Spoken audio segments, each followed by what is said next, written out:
안녕하세요. 당신을 건물주로 만들어줄 남자 박익현 인사드립니다. 오늘은 제가 많은 분들이 그냥 물어보시는 부분일 거예요. 어떻게 하면은 내가 처음에 빌딩 주가 될 수 있느냐라는 부분이에요. 소액 투자를 하든 아니면 내가 시세 차익 투자를 하든 부동산 투자를 하는 부분은 많은 부분들이 하는데, 어떻게 하면 내가 처음에 건물주로 가느냐, 꼬마 빌딩을 보기 전에 꼭 알아야 되는 걸 갖다가 한 4단계 정도로 한번 나눠봤습니다. 여러분들이 이 내용을 잘 들으시고 꼬마 빌딩으로 그냥 바로 들어가는 게 아니라 이 내용대로 한번 쭉 가보셨으면 좋겠어요. 내가 돈이 있다고, 아니면 내가 그냥 편하려고 그냥 무슨 중개인한테 그냥 확 맡기는 것도 결코 바람직하지는 않습니다. 내가 먼저 알아야 되고, 내가 이 돈이 어떻게 돌아가야 되는지 전체적으로 알아야 돼요. 그러기 위해서는 제가 지금부터 알려드릴 단계에 대해서 좀 알고 접근을 좀 해보셨으면 좋겠습니다. 첫 번째 단계는 내가 투자할 수 있는 금액을 정확히 알자라는 겁니다.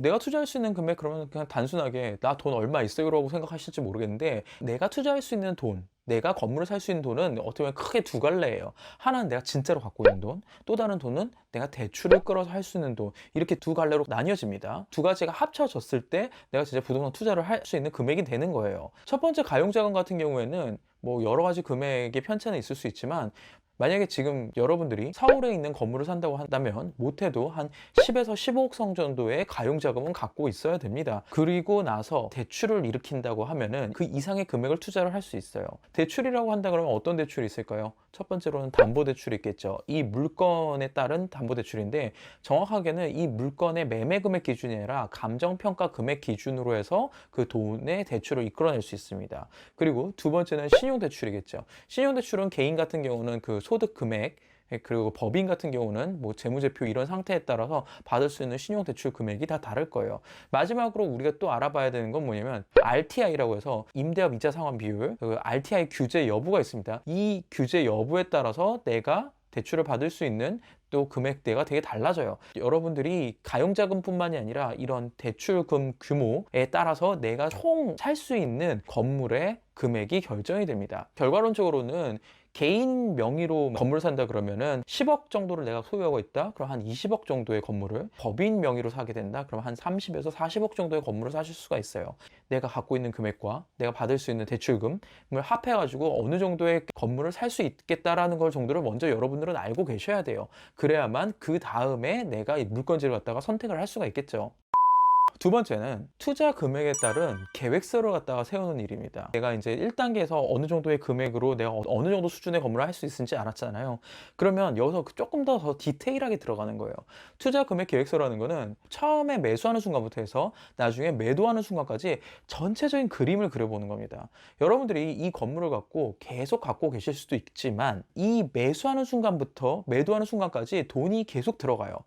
내가 그냥 단순한 건물만 사고 끝나는 게 아니겠죠. 여러 가지 부분이 있어요.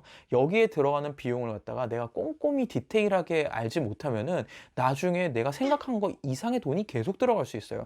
그러니까 이걸 디테일하게 어느 정도 구분을 해가지고 이 금액의 계획을 산정하는 게 굉장히 중요합니다.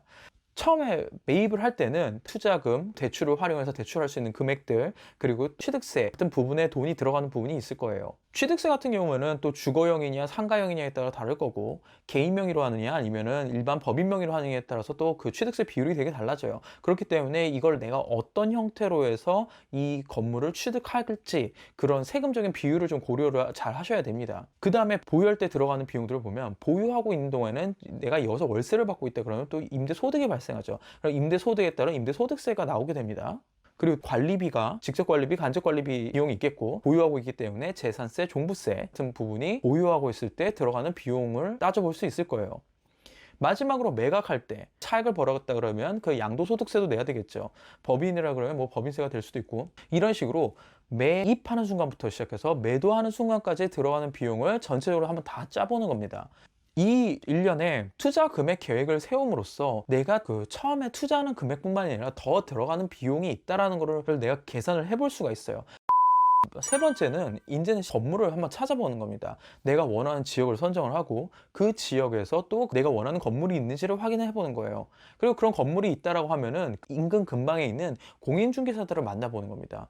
제일 좋은 거는 건물을 할 때는 건물 전문 공인중개사를 만나는 게 좋겠지만, 만약 그런 분이 없다 그러면 일반 공인중개사 사무소에 건물 중개, 건물 매매, 아니면 뭐 물건이 있다 이렇게 아예 그냥 대놓고 하시는 분들이 있어요. 그럼 이런 분들을 찾아가서 만나보고 이야기를 들어볼 수 있겠죠. 이런 분들 직접 만나기 전에 인터넷으로 그런 정보들을 다 파악할 수 있고 전화로도 할 수 있어요. 하지만 꼭 찾아가 봐야 됩니다. 그래야만 진짜 제대로 된 정보를 파악할 수 있으니까요.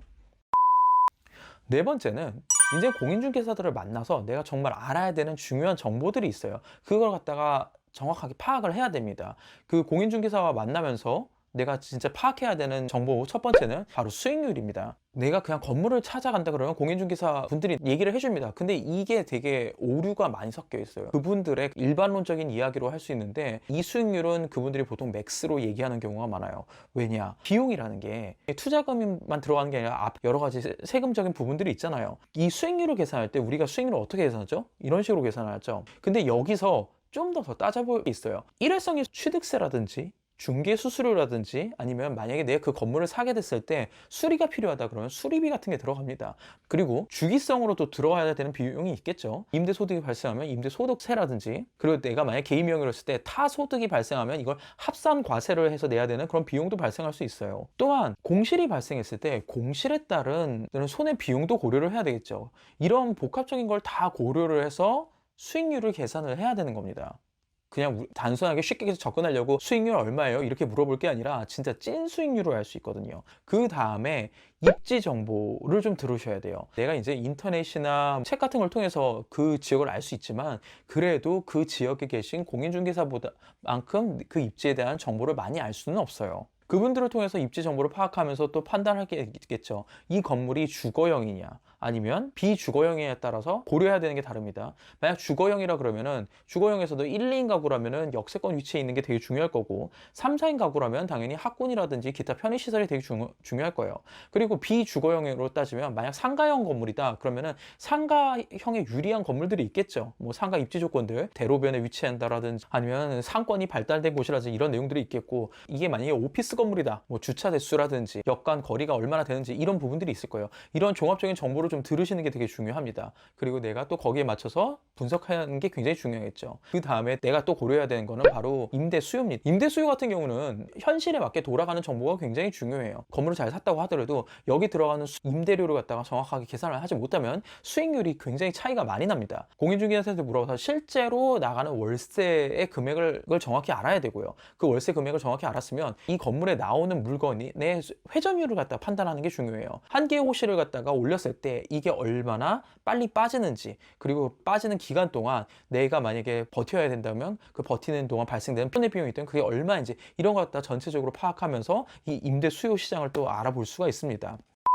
이 외에도 또 뭐 주의사항으로 좀 본다 그러면 불법 건축물 여부라든지 아니면 대출 승계 여부라든지 이런 것도 또 확인을 해야 됩니다. 근데 이런 거는 이제 뭐 건물을 완전히 산다라고 가정을 했을 때 더 디테일하게 봐야 되는 거고, 건물을 사기 전 단계에서 내가 종합적으로 봤을 때 말씀드렸던 4단계, 내가 가진 금액을 고려해야 되고, 투자 금액을 세워보고, 해당 지역을 확인하고, 내가 찾는 물건을 찾아보고, 마지막으로 공인중개사를 통해서 정말 중요한 정보들을 갖다가 파악하는 거, 이 내용이 굉장히 중요합니다. 이 4단계 준비가 어떻게 보면은 굉장히 손이 많이 갈 수도 있고 처음에는 복잡하고 어려울 수도 있어요. 하지만 내가 건물주가 되고 내 건물이 하나가 생긴다고 생각을 한다면 이 정도의 노력은 당연한 겁니다. 제가 제발 부탁드린 건 이거를 그냥 남한테 확 맡기지 마세요. 내가 스스로 좀 알아보셔야 돼요. 그리고 내가 공부를 해야 되고, 이런 것들 하나하나는 인터넷을 찾아보셔도 되고 책을 보셔도 얼마든지 그 내용들이 많이 나와 있습니다. 치밀한 전략과 계획이 있어야만 여러분들이 더 진짜 수익률이 좋은 부동산 투자를 하실 수가 있습니다. 이런 전반적인 그림을 그리시고, 제가 누누이 말씀드리지만 부동산은 저는 사업이라고 생각합니다. 부동산을 통해서 제대로 된 소득을 벌 수 있다 그러면 정말 사업가적인 마인드에서 부동산에 눈을 좀 키우셨으면 좋겠습니다. 여러분들이 이 영상이 도움이 되셨다고 생각하시면 좋아요와 구독 꼭 눌러주시기 바랍니다. 이상 건물주 아이 키우기 협회 대표 박익현이었습니다. 감사합니다.